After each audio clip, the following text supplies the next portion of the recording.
Q&A as part of our free course at Formula Botanica. My name is Timi, I'm the head of formulation and research, and today I'm here with my colleague Brooke, who is a formulation tutor at Formula Botanica. And yeah, so why are we here today? Probably if you are here watching us, you know that we started a free formulation course where we included some of our best materials for you guys to study and maybe try these products and formulations. In these crazy times that we are in now, it's just good to keep us busy a little bit, although we are always busy formulating, me and Brooke, all the time. So yeah. So as part of the course, we are giving some tutor support to you. We were here last Thursday with Lorraine when we discussed our first lesson, which was biphase cleansers. So if you want to maybe watch the recording, you can do so. Just look at the Formula Botanica Facebook page and you will find a section on videos, so you can watch the video again. And today we are doing our second lesson, which is, Brooke, what was our second lesson? Our second lesson is on toners. Toners, exciting. I love toners. Again, just like with any product, there are so many possibilities. So if you've been doing the course, today is the day when you can ask your questions. We've had quite a few questions already, and we're going to tackle them today. If you haven't started the course, you're still welcome to do so. Go to course.formulabotanica.com, where you could just create a user account and get started. So, toners. Brooke, do you use toners? Sort of, yes. Well, most of the time. What kind of toners? My favourite's rose water. Just rose water, or do you blend it? Sometimes. No. I know, right? I'm like that. It depends on my mood, and Yeah, I think because I make them so often and make different ones, when I use them, I like to strip it back quite a lot because I test a lot of products that I create on my skin. I try to keep the ones I use most of the time quite plain, so I can see how my skin reacts to the different ingredients. Good one. That's good thinking. So that's why we say always, when you start formulating, keep it simple. God forbid you react to anything. It's always easier to detect what ingredient or which ingredient caused the issue. Awesome. So yeah, toners. We already have quite a few questions. Good morning, everyone. I can see Kelly, our colleague, is here. She's the community manager at Formula Botanica.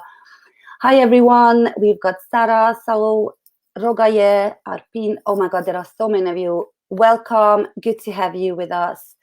So shall we just deal with the questions? Can do, yep. Steph is here. Hi, all Steph. Over the world. Hi, Steph. We've got so many questions. So shall we just go back to the top? Can you see the questions, Brooke? Or I can, am I the only one? No, I'm just scrolling all the way back up. Okay. So we've got a question from Akriti. I'm sorry if I pronounce your name incorrectly. It's just, I'm sorry. So Akriti is asking, I've been making glycerites using all kinds of fresh organic farm-grown fruits and veggies. And it makes me wonder if one can use fresh juices from vegetables or fruits as an ingredient, for example, cucumber juice. If at all, will juices with high sugar content render the toner sticky? Will preservation be an issue? Brooke, have you tried this before? I haven't tried it, no, because I've always thought it would be really sticky and quite difficult to preserve. Yeah, so I think there are a few companies where they use, juice, fruit pulps or vegetable pulps. Yeah. When it comes to juices, I personally would advise against it simply because it's a food grade ingredient, and it's not like cosmetic grade or food grade are better than the other, but they behave differently. And when you want to create something stable and safe, fresh juice, even if you just consider, let's just say you use, kiwi juice, it will start to discolor very, very quickly. It does, yeah. if you have to keep it in the fridge when you drink it as a foodstuff, you'd have to do that then with your products as well. Exactly. So that's the thing. So I think you are creating a bit of an issue for yourself by using these juices. Nonetheless, I always say, try it and see what you can make of it. You will see straight away, is it sticky, as your question asks. Try it. Do you find it sticky? Use a preservative just like you would use in a toner. Do you see any growth, any changes in color, any changes in smell? Barbara said it in the last, our tutor, Barbara said it in the last live stream, and she's right.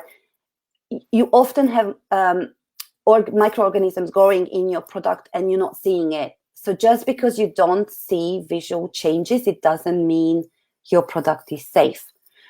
So all in all, we would say, try it. I don't think it works, but maybe what you could do is a glycerite. I don't know if you've tried it. That's what she says, how she's been making glycerites, and I think, to be honest, that's the best way of incorporating fresh stuff in there, because you can have the essence of the plant without having as much of the preservation issue. Exactly. We do have a blog post on how to make glycerite, which is probably, if Kelly is around, maybe she could put up a link to it. So it's about how to make glycerites using fresh food or fruit. I don't remember the exact name of the title. The exact title. Food. Yeah. So have a look at that and give it a try. You could use strawberries. That's absolutely gorgeous. You could use kiwi. You could use all sorts of fruit and vegetable and see if that works. And all you do is you just replace the glycerin with a glycerite in your product. So I hope that answers your question. Do you want to go for the next one, Brooke? Can do, yep. So she has another question, question number 2. My question is regarding hydrosols here. I agree when it comes to purchasing already preserved hydrosols, but most of my vendors use DMDMH to preserve their hydrosols, which is the reason I have been buying unpreserved versions since I want to stick to natural ingredients. I store them in the refrigerator and they look well even after 5 months, but every time I use them to make something, in the back of my mind I'm thinking if they are okay to be used. Do you suggest we purchase unpreserved versions and preserve them ourselves using a water-soluble preservative? Would Spectra G2N perform well? And then she's got another one after that. Okay, so it's a long question. So the first part is that you have hydrosol that is already preserved with DMDMH. That's probably won't work in natural and organic formulation. So, okay, well, first of all, if that's the one you could use, if you have no access to anything else, it's still better to use a preserved hydrosol than an unpreserved one. Now, whether you are okay with the MTMH, because honestly, I don't really know that preservative, but it says it's an antimicrobial formaldehyde releaser. So I would say that... it's probably not an accepted one, is it? No, I don't think so. I see that Sharon Laboratories, they've got this preservative. I'm going to have to look into it. But I think the whole thing comes down to what is acceptable for you. So, you know, my version of natural and your version of natural may be very different. So I think first you need to decide this. Then second, sorry, Brooke, she's asking if we should buy unpreserved versions and preserve it yourselves.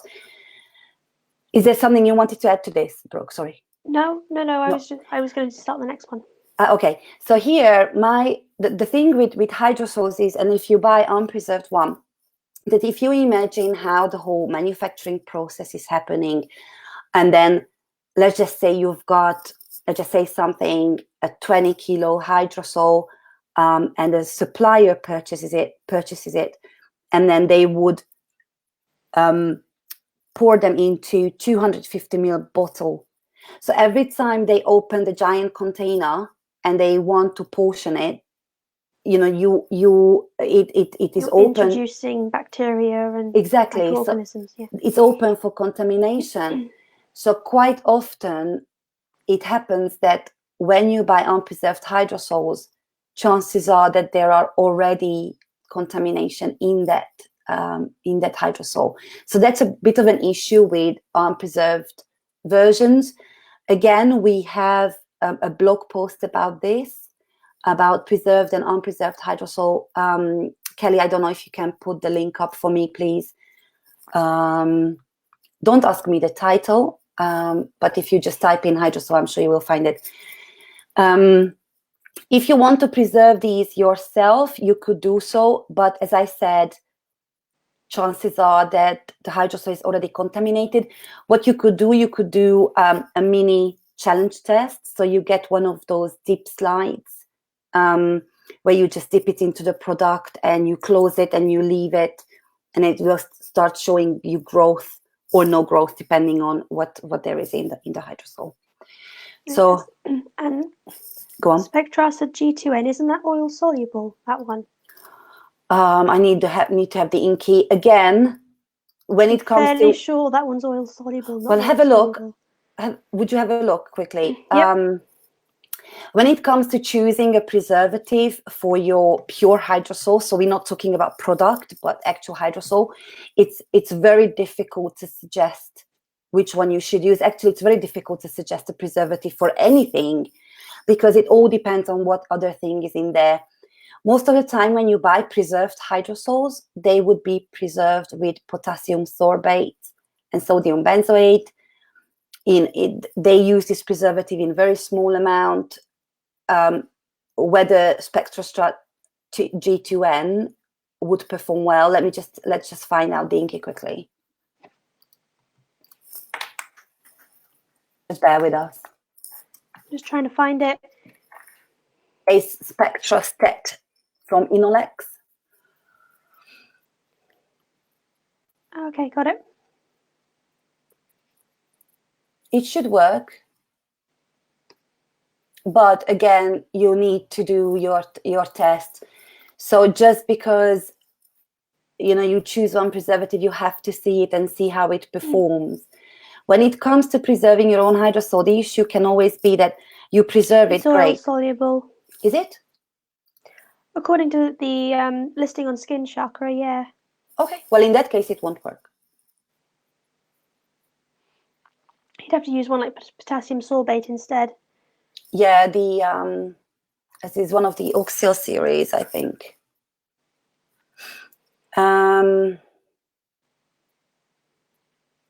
Should we move on to question number 3? Yeah, why not? I started to say something. Oh yeah, my issue with preserving hydrosols yourself, the chances are that it's just a hydrosol and then you create a product and you don't want your product to be over preserved. So that's why it's easier just to go straight for already preserved hydrosols. Yes, question 3, go for it. Okay. I can talk for England sometimes. Shoot me down. I find the thought of making hydrosols extremely intriguing, and I would love to make all those lovely hydrosols myself when I require as much as I require without having to worry about preservation. Can we have a lesson on how to make hydrosols on our own? If you could suggest a good home distiller apparatus and where to purchase it from India/Nepal. I've never made hydrosol. I have to say this is not something we sort out or we deal with. I would say you will need to do your research about how to make hydrosols. This is, this is not something we have dealt with, but we could maybe in the future. So if we do, we will give a shout. But at the moment, we don't have a lesson on how to distill hydrosols. Okay, so next one. Sidra is asking, rosehip oil can be used in a biphase cleanser. Actually, that I responded to it. Sidra, you can watch the previous live Q&A, which is about biphase cleansers. So have a look and see if you get your answer. So the next one, we've got Andrea is asking, she's wondering if the preservative is also killing the good bacteria on the skin. Well, that's just something we had a chat about with Brooke. We haven't really found a good, reliable research on this very topic. No. Well, we did find... I've dug into it quite a lot and I can't find a single place that gives an answer. No, but if anyone does, please send it our way because we would be very interested. This is something that many companies actually deal with, especially I've read a few blog posts where they said absolutely no preservative. Preservative is designed to kill all the microorganisms, the bacteria, the yeast, the fungi, the mold in the product, therefore it will kill everything else on your skin as well. But I don't think it's that straightforward. And what we did find was research where they actually analyzed a few preservatives and how they affect the microbiome on the skin. But the thing is, these preservatives are not they are not accepted by organic certification, so it's not something you could rely on. Those that are accepted in natural skincare, they would be much more gentle. But at the same time, you would also need to wonder if something was really so dangerous for the skin, would it be allowed to be used? So I think at this point, you should look at skin microbiome and do your research along those lines and see what you find about the good bacteria on the skin and what you need to do to keep the microbiome healthy. So I think that's the route you should take to find out more. I know I found a paper that said that natural products were definitely much better for the microbiome than the synthetic ones, but all of the tests have been done on synthetic preservatives, so nobody really seems to put that much research into how the natural preservatives actually affect the microbiome. Exactly. I haven't found anything, but if anyone has, please send it our way. Ideally, we are looking for scientific research papers, not the blog posts about this. So we just need some backup data. Okay. Do you want to do the next one? Yes. Can do, yep. I see some brands that are adding botanicals and plants to their toners. How can you preserve these in order to prevent mold development due to the plants? That's from Valeska. I think that's how you pronounce her name. So I know I've seen... Yeah, go on. I know I've seen some toners like this, but the ones I've looked at have always used really strong paraben-like preservatives in them. But I don't know how you do it naturally, whether you'd need a lot of stability testing. Oh, yeah. And I think it depends on which plant you're using as well and the water content of the plant itself. Yes, so this is the plant matter we talked about, right? Yeah. A few years ago, when in cosmetics, the huge conference, I'm sure you guys know about this, they were in London, and I went to talk to this company. I'm pretty sure it was Lasonia, but I'm going to have a look into this. And what they had a display of various giant jars, and one jar had, I don't know, a toner, the other one had a gel, the next one had oil or oily gel. And each of these would have little petals in them. And one had, I don't know, jasmine, the other one had rose, the next one had calendula. So when I actually started talking to them, the most important part was which plant can stay okay in which base. So, for example, you can't just put rose in water and rose in an oil because it will not behave the same way. One rose may be okay for water, but it may not be okay for oil. So that's what I'm trying to say. The second one was the plant matter was sterilized. But by doing so, that may not be accepted in organic certification. So I think you have to consider contamination here big time. And you also need to consider which plant, as Brooke said, which plant can go for which base. It's not an easy topic. Yeah, we've seen it before. I'm pretty sure it was Lasonia. I'm going to look into it and maybe send you a link to their site and have a look at what they say. Okay, next one. Still, Valessa is asking, if you want to use botanical extracts which are water soluble, these tend to lose color if not refrigerated. Should they always be refrigerated? And also advise the client to do so. I would really need to have some sort of example which botanical extracts you are referring to. If you have a botanical extract which has a color, so let's just say, I don't know, hibiscus, the color pigments in these plants are very sensitive to UV to light, pH, and that's what causes all the color changes. So they are quite unstable when it comes to the color. So if that's the one you are going for, you will have to do your research.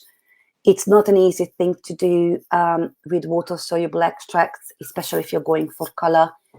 But then what I would suggest is dark containers, so dark bottles, and also keep an eye on the pH, because the minute you change, the pH changes, the color will change and it can fade. So what you're talking about is actually not an easy thing to do because these colors are really unstable. Okay, next one. Do you want to do it? Okay, Layla. She's asking if there are people in Colombia. Okay. Well, if anyone is watching and you guys are here, you are from Colombia, please give Layla a shout. We've got over nearly 5,000, I think, students enrolled in these free courses now. I'm not sure. So anyone who is watching and you are from Colombia, please give Layla a shout. Okay. Next one. Go for it. What is your opinion on including apple cider vinegar in a toner? I've been using it at 30% and found it really helps with pimples. Is that an okay ratio? Could I pair it with witch hazel? Honestly, I would say if it works for you, use it. You know the saying, if it's if it's not broken, don't fix it. If this works for you, just stay with it. I probably would have reduced the vinegar in the product, but that's just a personal thing. So as I said, if it works for you, go for it. Whether you could pair it with witch hazel, again, you need to just try it. Try it. Make sure the pH is okay, because obviously the acid from the vinegar will affect preservation. So yeah, go for it. Pair it and let us know how you're getting on. I know I've tried vinegar before, but it made my skin really sensitive. But if it works for you, then that's the thing. I think my skin's really dry generally, so. Yeah, exactly. It's really a personal thing, but a lot of people love apple cider vinegar in their product. My initial thought was, just maybe a smaller ratio, but again, if it works, just go with it. Yep. Okay. Then we've got another one from South David. Is neroli essential oil UV sensitive? Can I use it in my toner? Generally, essential oils should be in dark bottles. So you want to protect your products from the UV in general. And it's not just the essential oil, it's usually everything.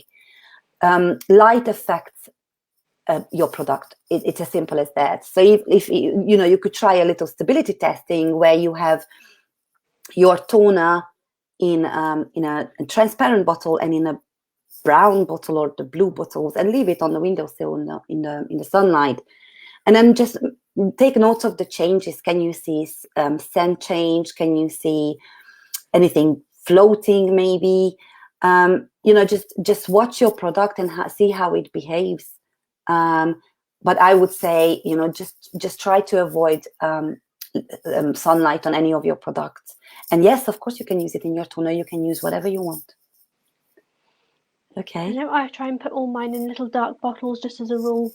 I think they're really nice. So that's the thing, because usually, when I have my products, I would have the bathroom cabinet. So obviously it's not on the sunlight.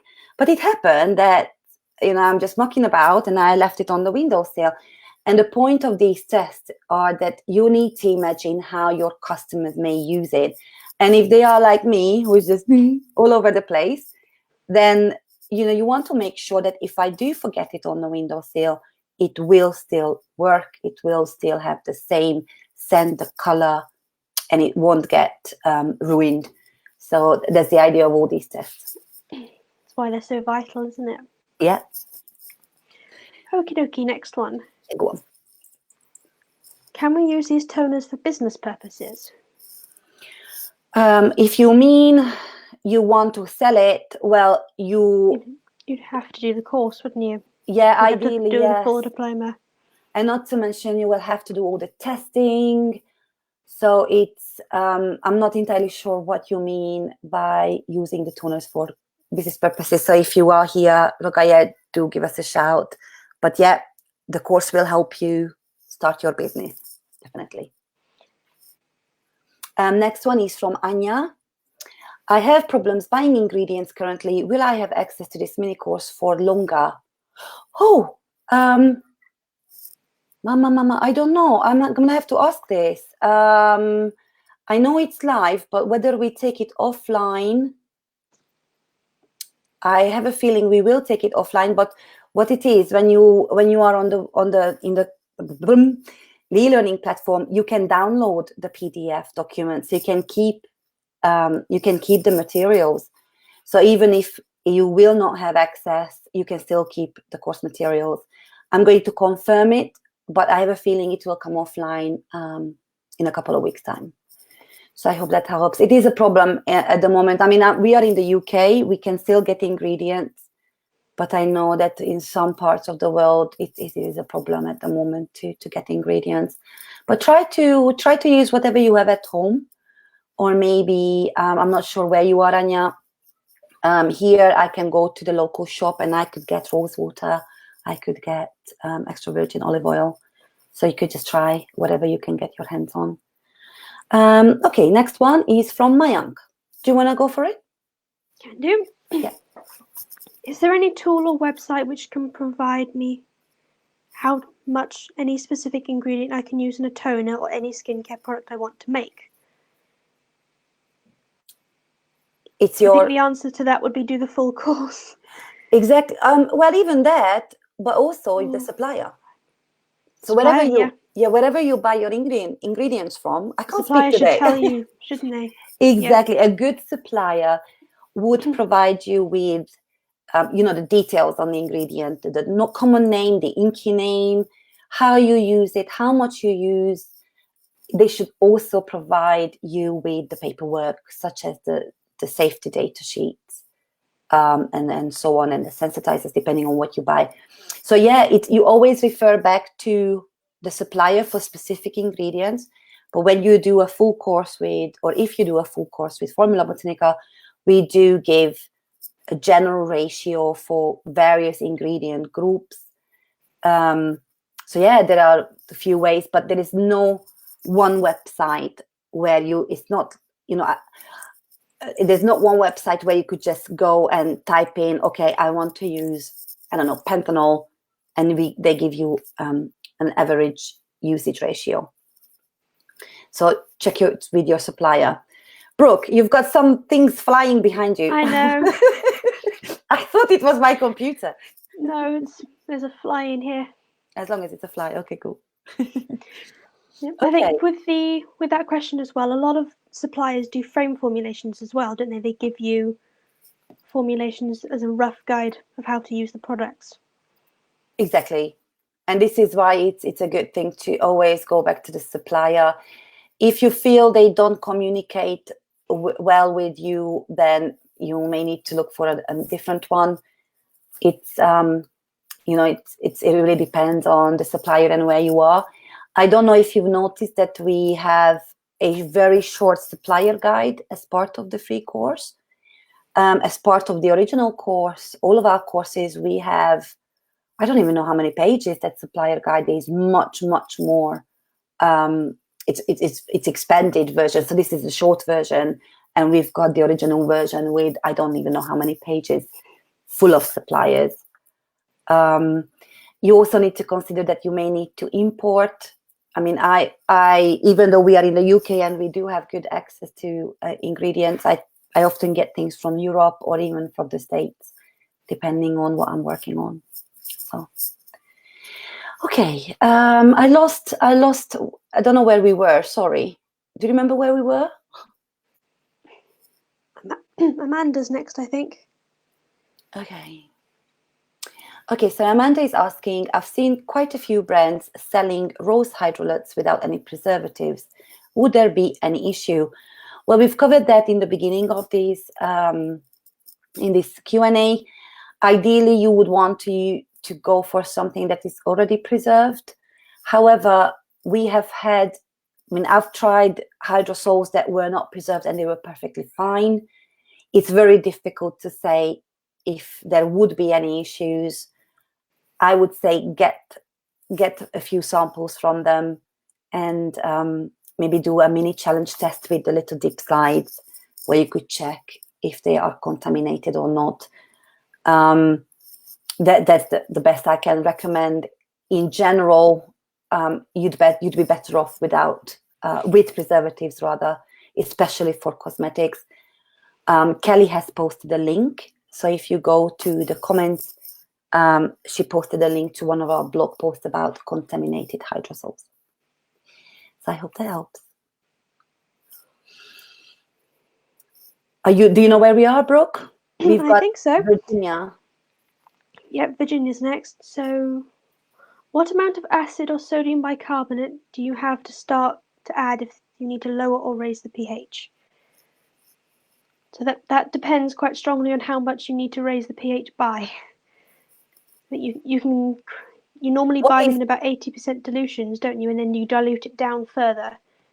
Yeah. So if it's about lactic acid, I think that's what she means. Yeah. So you've got two basically when you lower the pH or you raise the pH.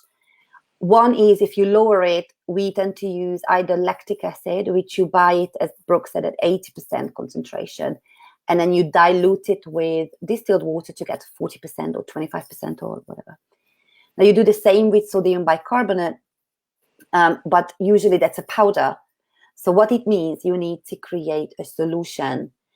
Or we always recommend that you start with a 10% solution. So bicarbonate of soda for 10% and 90% is distilled water or deionized water. So you can't use tap water. So when you create the solution, then you start adding it to the product. And it's always difficult to say how much you need to add because you constantly need to check the pH.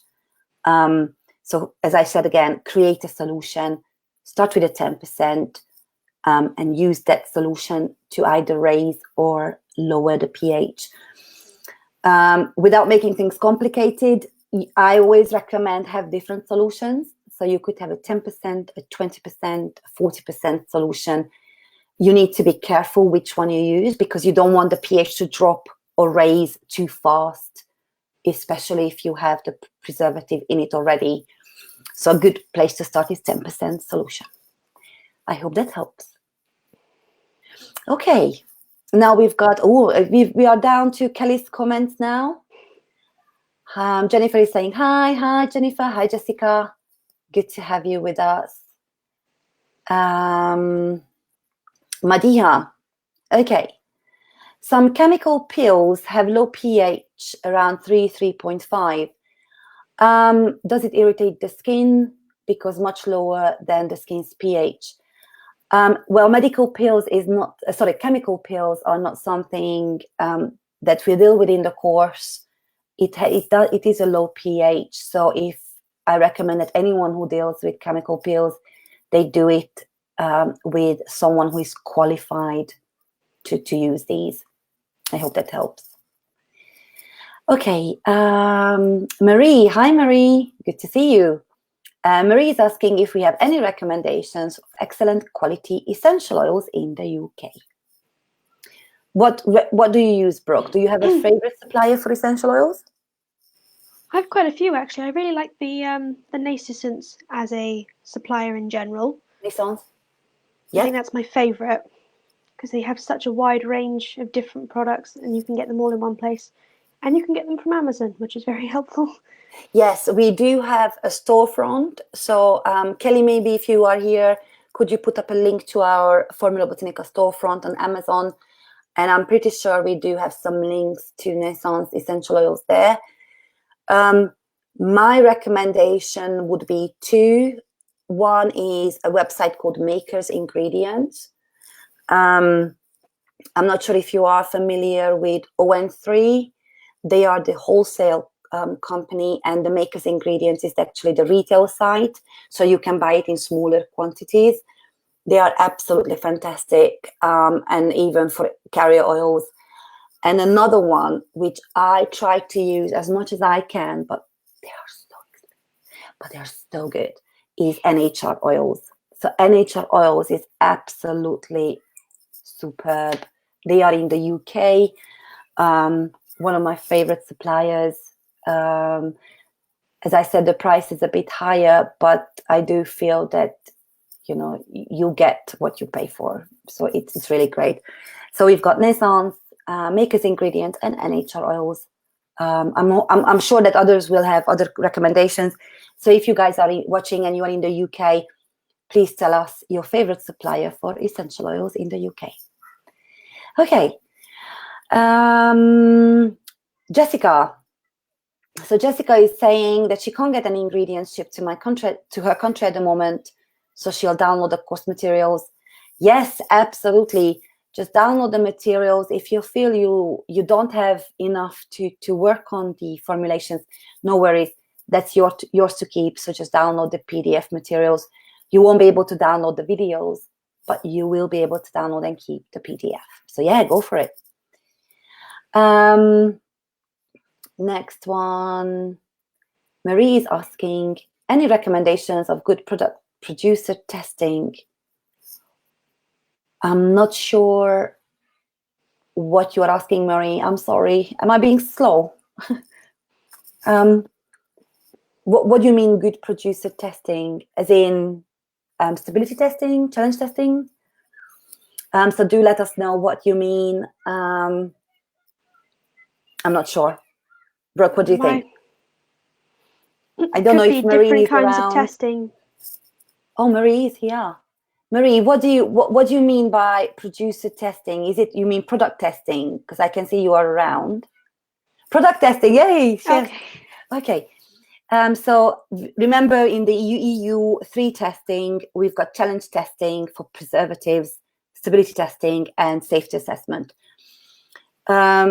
My recommendation, but again, there are others. So if anyone is watching and they can recommend other labs for Marie, challenge testing is with MCS lab, MCS. They are in the UK. Absolutely fantastic, very reliable. Obviously, you can't have it quick because there is a set time that the testing needs to take place. So I think it's 30 days. So MCS labs, but let me just double check. Oh, Brooke, would you check it for me if I ask you nicely while I'm talking? So that's for challenge testing. For stability testing is Emsworth Stability. Again, they are in the UK. And for safety assessment, I use Oxford Biosciences. Fantastic. So they are all great places to go. Every single lab is specialized in those tests that I'm mentioning. So, you know, you could just talk to them. They are very, very nice. And you can always tell them that Timmy from Formula Botanica sent you, or Formula Botanica sent you. They would know who we are. I hope that helps. Did you manage to find them, Brooke? I found them, yeah, but I can't seem to post the link. No worries. So again, I can't comment. Okay, let me just get the link quickly. Maybe I can. I'm not sure. Oh, tell you what, if I change the page, I can. Hang on a second. Okay. I've done it, I think. I've done it, but I'm not sure. Anyway, so I hope, Marie, that helps. Then we've got Akriti again. Hiya. Where were we? I managed to post. You posted it. I posted it. It's there, Marie, for you. Okay. So Akriti is asking about aloe vera, I think. So, okay, there is aloe vera gel, juice, liquid, which is made by grinding whole leaves, including latex, which is considered to have laxative properties. Okay, I have no idea. Do you suggest we use aloe vera juice from which the latex has been removed?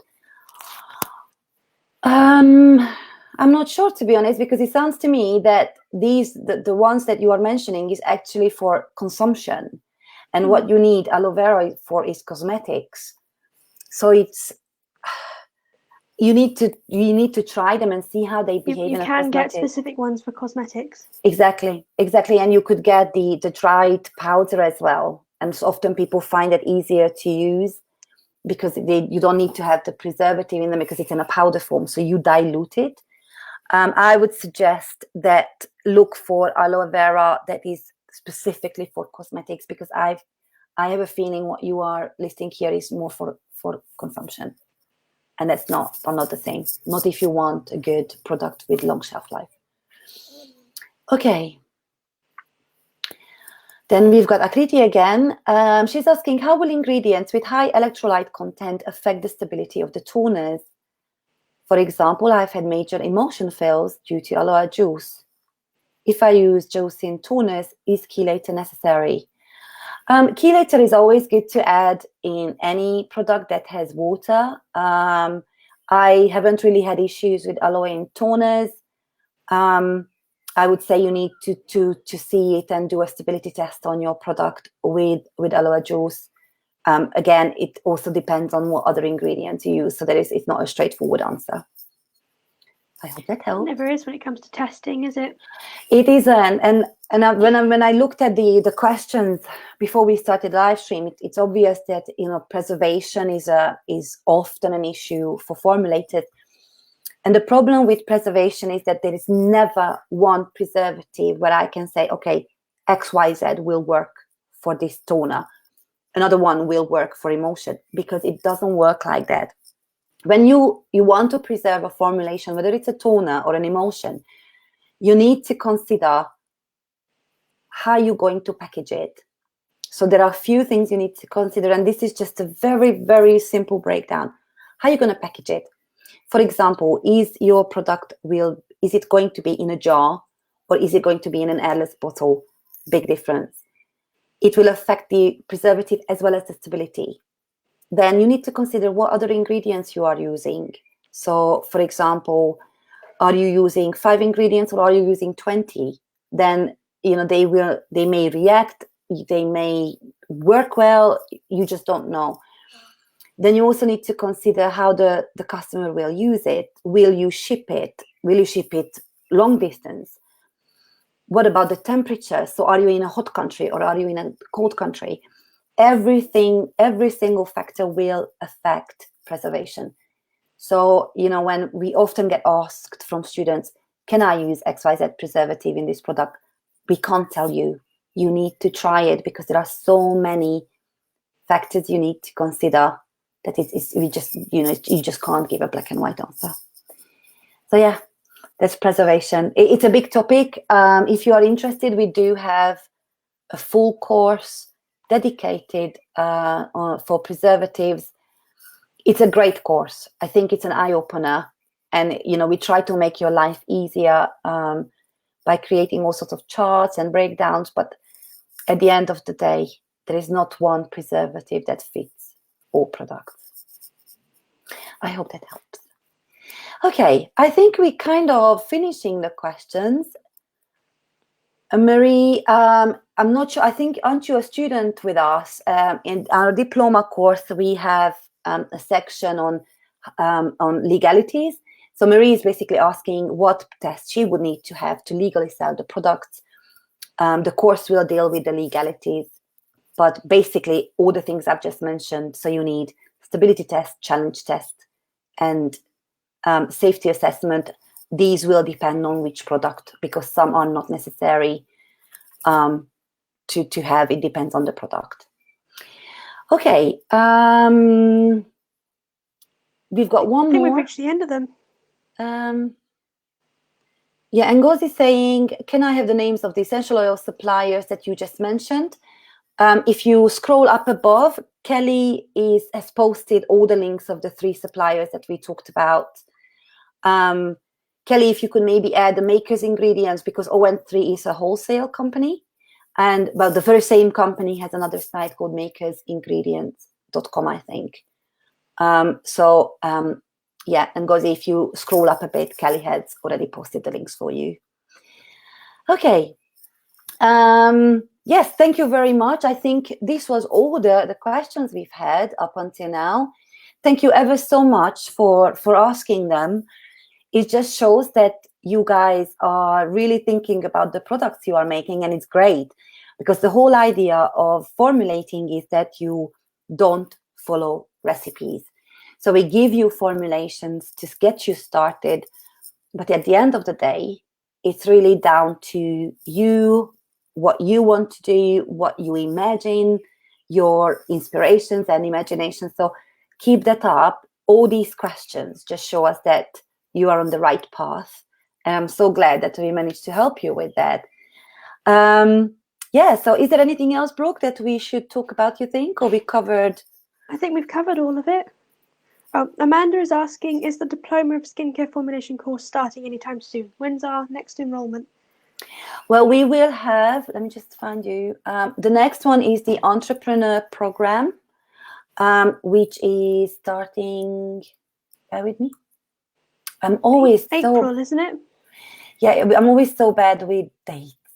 Yes, so 29th of April, we start enrollment for our Entrepreneur Program, which includes nearly all of our courses, not all of them. You will find a breakdown of the exact courses on our website. So from the 29th of April, and I think we close enrollment on the 5th of May. So 5th of May, we will close enrollment. If you look at formulabotanica.com, go for International Entrepreneur Program, you will find the exact dates as well as the courses that are in the full program. Otherwise, the next enrollment, I think it would be July, when we enroll for individual courses.